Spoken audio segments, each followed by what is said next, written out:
Get started on this live stream. Hopefully you guys can hear me okay. So, I'm using SpeedTree 9. I'm using the games version of the modeler today, and we're going to be going over just a very simple look at the freehand tool for sculpting. This is all new, and it's in a new section over here. You have your traditional modes for generator, node mode, and freehand mode. So I'm going to take you through the basics, just how to use the tool real fast and what it actually is, and then we'll look at some specific use cases and things you can't do with it as well. And I have word back that my volume is too low, so I'm going to turn that up a little bit. See if that makes sense for you guys. I actually have the microphone up a little bit. I'm going to see if that works. How about now? Hopefully that's a little better and we've got it working now. Okay. All right, now that we got started, all I'm gonna do is add a trunk into the scene.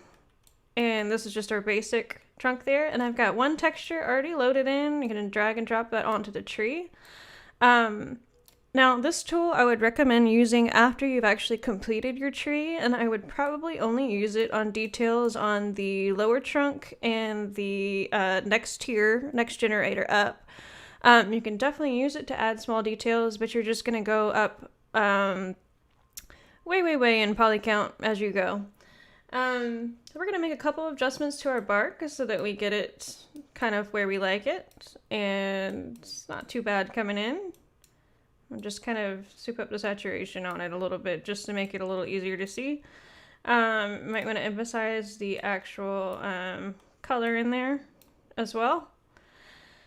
So got our plain guy on there, and we want to go over to the freehand tool to use this. You're going to go ahead and shape your tree however you would. I want to show you this on a tree without displacement on to start with. So I'm going to actually exit out this value. And just making sure y'all can hear me. Hello, everyone.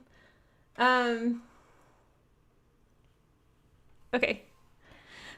So, you can flip between the different modes in the modeler using the tab key. I tend to just click the buttons because I almost forget to use the tab key sometimes. When you switch into freehand mode, it always is going to bring you into the bend mode first. We want to go down to our displacement mode. This is the tool we're going to be using today. And you're going to click on the tree. If you have multiple generators on a tree, you're going to need to click the generator you're using. And you'll see that the little gizmo down here doesn't follow my mouse. My mouse when I move it up and down. So you're going to hold the spacebar down on your keyboard, and the brush will follow your mouse, and that's how you actually get it on there. You're going to have to move around the tree a little bit as you do this. The brush itself you can control from the little rings. We have the size of the brush. When you unselect the spacebar, make sure I made a point of that, you can grab these rings. So you can change the size, you can change the fall off, or the intensity of the brush. The intensity of the brush will kind of depend on how big that branch is.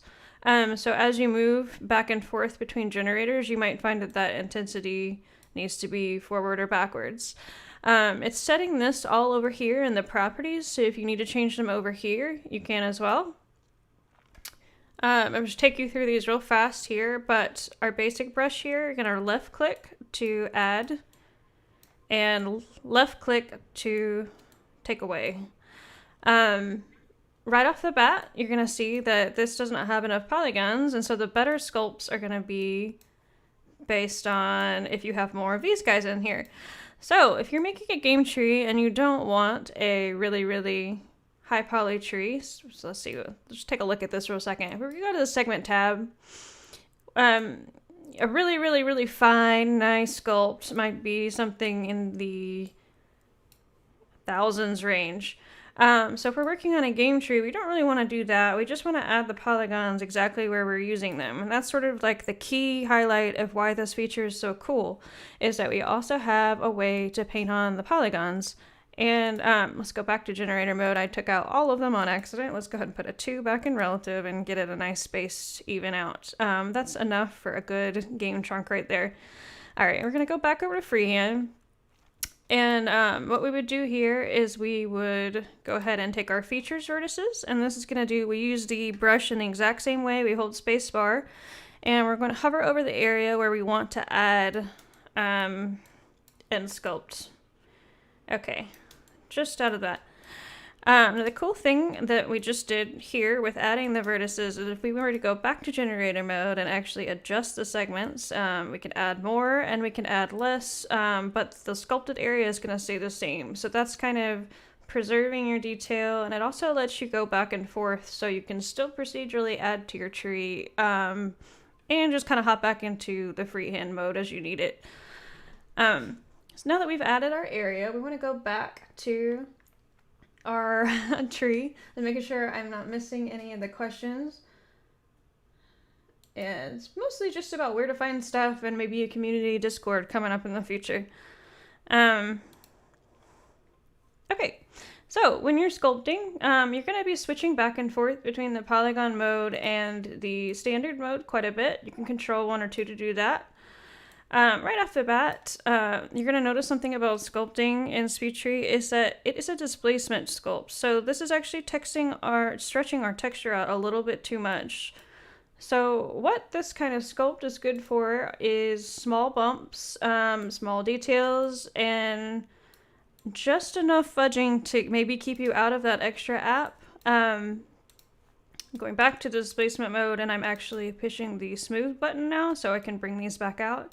You want to pay attention to your texture as you sculpt and just decide what you can get away with and what you can't.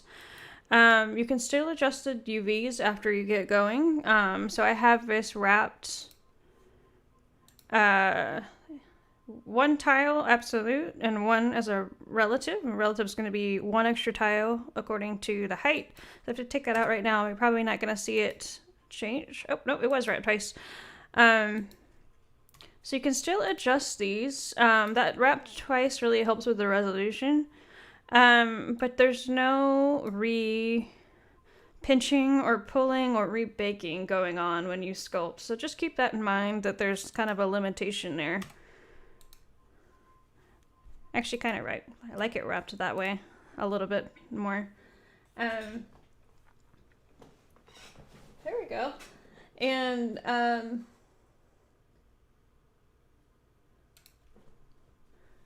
catching up. I was just making sure I wasn't missing anything over there. I think y'all are talking about dropping links and stuff. So, all right. let's go back to our freehand mode. And there's one thing right off the bat that you'll see a lot of is bad shadows. If you go too far with these and you see the little pockets going on there, you might want to adjust your polygons in that area. We're going to make this really small for a second and just show you. I kind of go in there back and forth a little bit. I would need many polygons if I was going to make this highly detailed. And so if we wanted to do that in this area, and I've already added the detail segments, which is in here, it looks like I probably couldn't do anything super detailed because I just have some bigger ones in there. So how do we fix that? Go back to the generator mode, and we're going to hit the segment tab. And we have here the freehandicity, and I can actually change those sections. I can also use a curve. So if I had drawing on the bottom of the tree, I can take them off or lower them at the top or of the trunk or anything like that with the curve. So right now, if we were going to do something very detailed, we would want to go in here. Now this would be a little bit too much for a game, but we're just going to demo it just for the sake of demoing. We're going to make this real small, and we're going to make our fall off a little bit less strong, and I'm going to make the strength that go up a little bit. I'm holding the space bar down, and I'm just going to right click to push these guys in there. Sometimes the size will make you... Oh, it wasn't doing anything just now. I do this all the time. I forgot it was in smooth mode. We want to go back to the add subtract mode.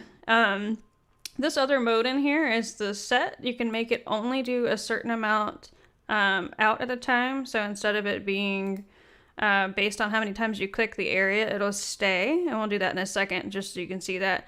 And if you mess up, you can hit clear and it'll go back to normal.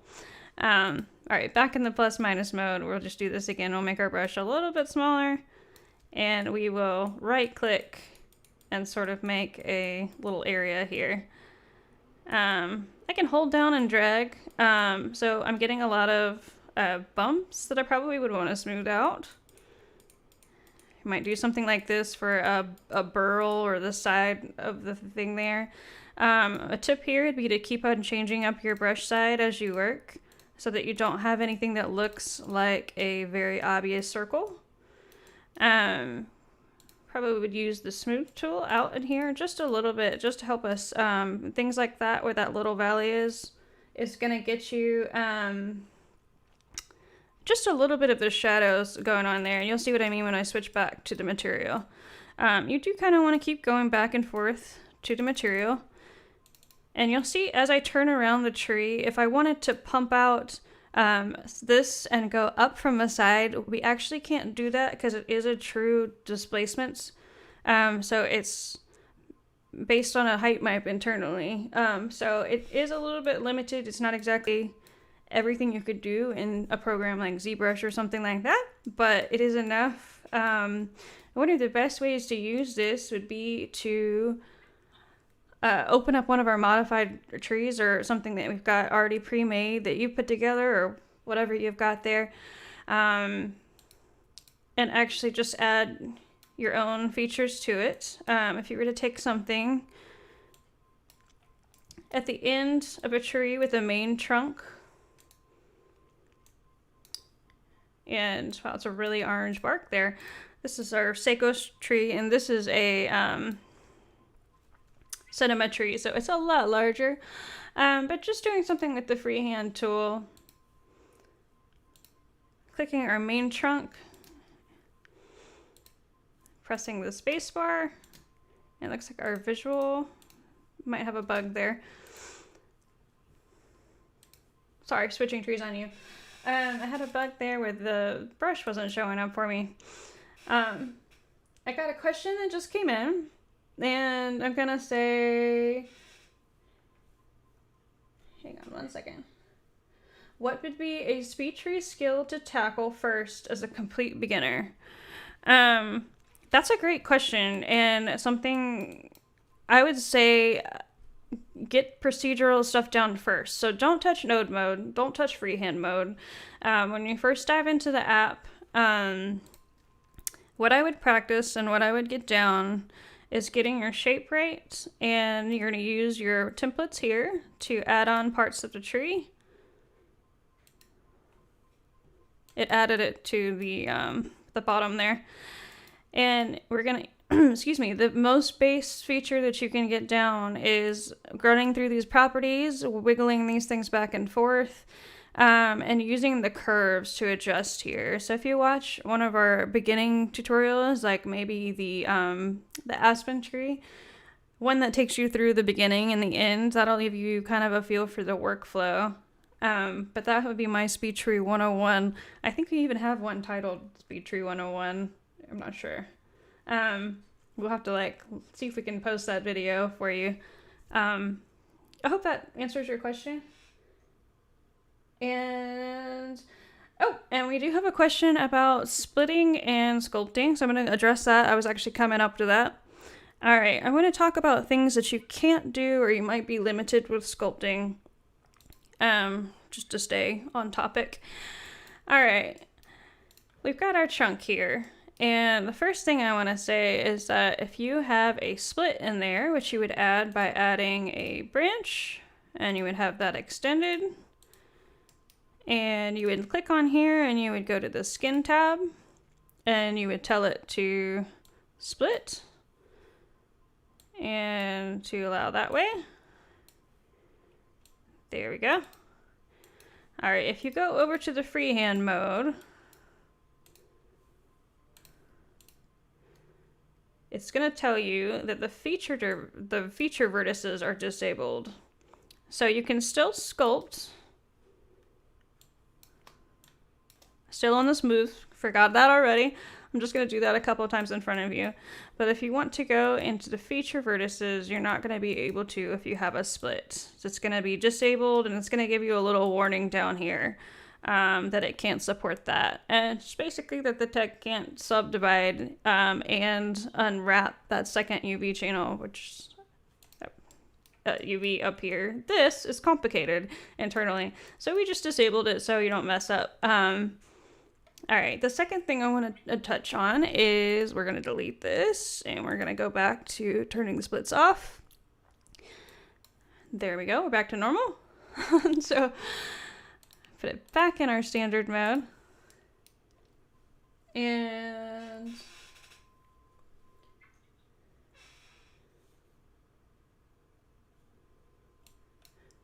Luciana, that's a great point. And any tips you want to throw in there, thank you so much. I appreciate that.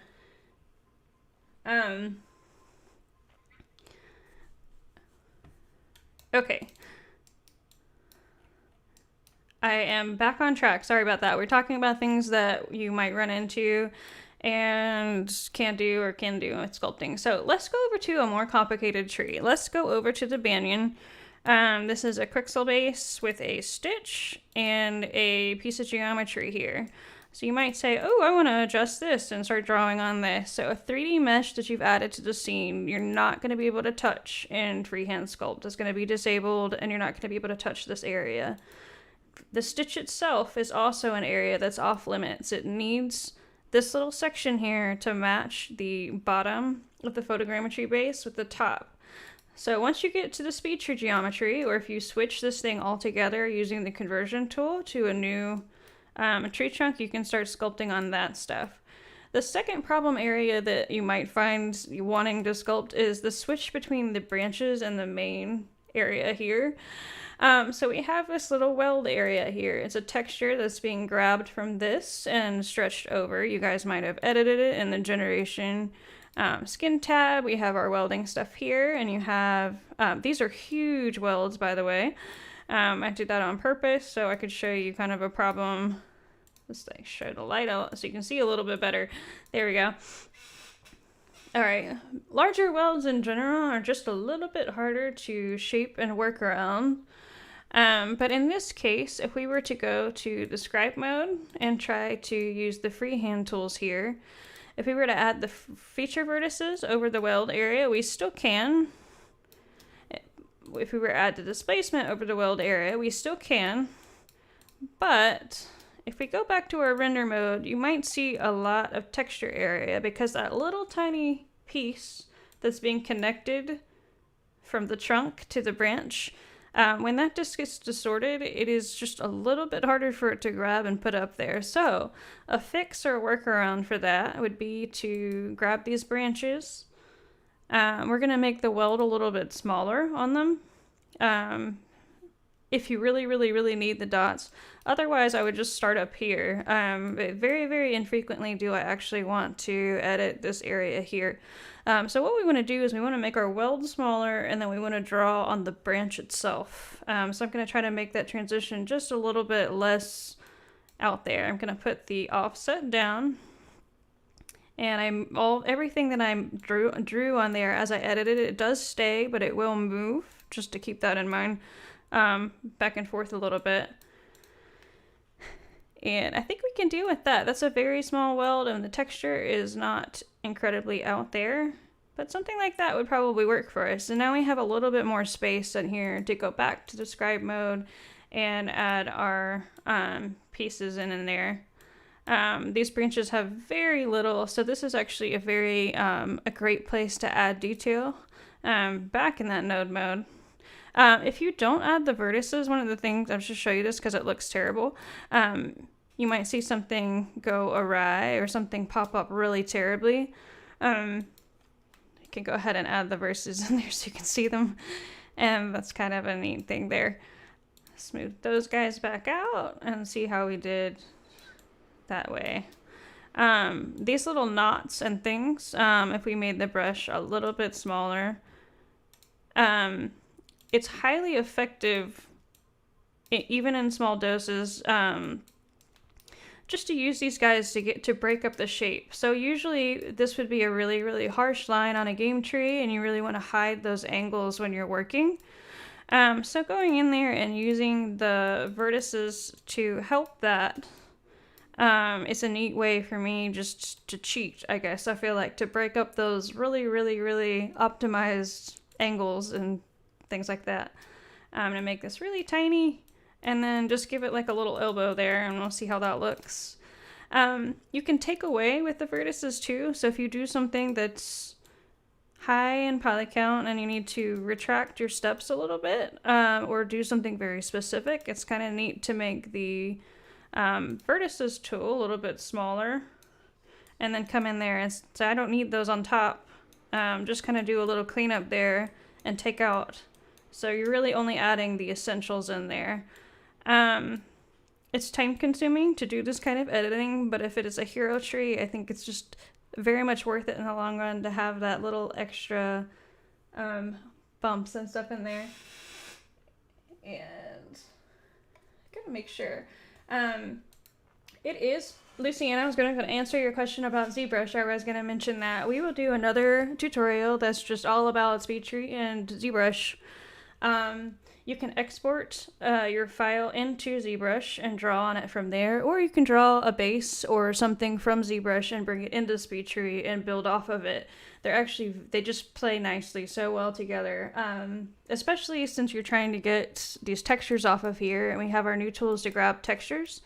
But we can do it based on the normal. So if you have something unique that you've drawn in there and you want to repeat it on the tree and put it in the height map, that's a great way to do that. There's also some tricks that we're going to be doing with the leaves themselves. So that is coming up, and hopefully we'll be able to address all that later. And I got some licensing questions. I'm going to skip over those for now. Feel free to hit up our sales@speedtree.com.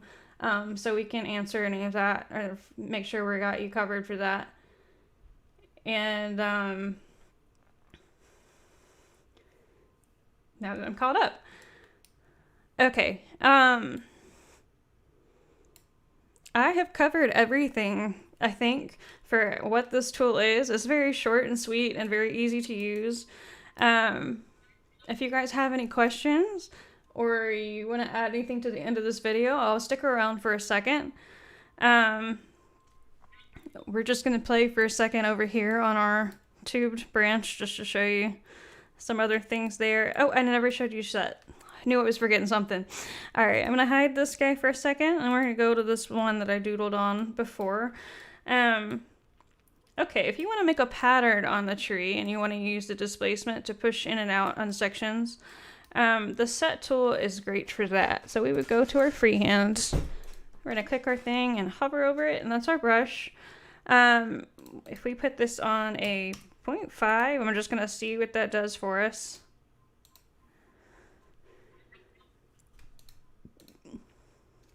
All right. I'm still in featured vertices. I was adding vertices just now, so I'm going to take them out because I don't really actually need those there. I just forgot what mode I was in there for a second. All right. We're going to look at the displacement tool. We're going to set it and put it on 0.5. And it's just going to be a pretty steadier power, I guess would be that. We can do something like that. All I was doing for those little circles was just to take those guys out at the bottom. One of the things here is just, I don't know, just to play with it, have a little fun. It's a little bit more like the playground. Your features, I showed you guys on a blank tube when we started. I wanted to add this as well. After you've drawn on a tree, I took that displacement out, but you need to know that the displacement that you add in the tree is amplified on top of the drawing that you've made. So your trunk itself and everything in here, when you push it out and you have a displacement set, you'll see that it might disappear or get shrunk. And that drawing is going to change based on these two together. If I put this in here to the material and use the strong displacement that I have here, I would need to turn that down a ton. I'll kind of adjust that. You'll see that I kind of get a little bit of a warped thing here. The back and forth in here is way too much for it. So if you're working on a tree and you've already finished the end shape and you're confused as to why the freehand tool is not doing quite like you think it would, it's probably because you have some displacement in there. Some other things that might mess up your sculpt or make you a little bit confused. If you go into scribe mode here, you can see this. If you're using the spine and any of the, excuse me, I don't know if you guys can hear that ringing or not. Any of the parent curls, this would twist your polygons a little bit. And it can cause some irregularity in the sculpt. So you'll see it's twist around with the rest of your polygons as you guys roll that out. So if you ever run into issues where you can't figure out why your sculpt's not listening to you, per se, that would be something to check in there. Yeah, usually we won't have anything too extreme, but it's just something to look at. And the complete beginners tutorials, we have a couple of them taking through a tree from start to finish. We've got a games version, we've got a cinema version. We also have just sort of like a little SpeedTree 101 that shows you around the general interface and how to get started. So hopefully, if you guys like these SpeedTree and simple term talks, I'll probably do more of those, just like the simplest SpeedTree you can possibly make, and then build on from there. And I think that, oh, good question, John. Does this work with LODs? It does, and we're gonna go, we'll show you that real fast. We're gonna go to the scribe mode, and I'm gonna turn on the LODs. I'm gonna put 3 in there. Okay, and so the places where you've drawn, oh, it looks like our trunks are, branches are, needs to be maxed out there so they stay. The places where I've drawn the details vertices on, let's go to the segment tab, sorry, the LOD tab, and have the link segments go down on the LODs, and the radial segments can go down as well. These are going to be features, so I can take these down as well. So when you set the LEDs for that little special area that you painted on can now drop with the tree. You might want to lose your features at the very end. You can do that by dropping them out the whole way. I wouldn't do that though, because those are going to be the shape that makes up that main trunk. So it's probably the more important for them to stay on in the long run. Now, if you do want them to go completely away, I would use something like our decoration lump or knot. This would be the procedural way to add these same shapes on there, and those will go completely away. So if you're doing something in the twigs and you're kind of higher up, that would be a better option for a games tree. And yeah, that was a great one. I think that there is a second question. Yes. Okay. Is it possible to sculpt on 2 generators at the same time? Unfortunately, no. To answer that one, that was what I wanted to address with this little section here with the welding. You do have to click on the generator before you paint it, and so you would need to paint up here in the branch or in the branch below it. Since we're addressing the welding in general, let me show you a messed up painting just to show you if it messed it up. If I paint underneath this weld right here where it's grabbing onto the tree, you're going to lose that very pretty bend. So we're going to click on our main. We're going to make it just a little bigger. I'll make it stupidly strong just for making it ugly. We're going to paint under the weld. You'll see that it's still trying here, and it's doing a decent job. It's cutting in and out a little bit. The second I start going over and out of that weld, there's going to be a line and there's going to be some stretching. So right there, that little stretch, I know that my painting gizmo is in the way. There we go. Now you can see. So this is the weld that's trying to stretch up and connect, and it just can't. So it's stretching that material up a little too far. You could do this, and you could go to the branches and you could turn off the welding if you wanted, and you could try to blend them by bringing the paint up itself if you don't care about that little texture area. You could do that and go freehand, click the main trunk, hold the spacebar down, and kind of just do your own overlap there. I think that if you did that and had it sunk in, some trees do have that little like burl growth, and you might get something cool out of that. So that's just a personal choice, but I just wanted to make you aware of that. There's a lot of little things to kind of pay attention to as you go. Just kind of make something there. Pretty funky looking. There we go. And I think all of your other questions so far, unless I haven't missed it, making sure I didn't miss anything. Everything else is pretty much about price and questioning and everything, so I will leave that to the guys up in chat and up to our sales guys if we can grab y'all in there. All right.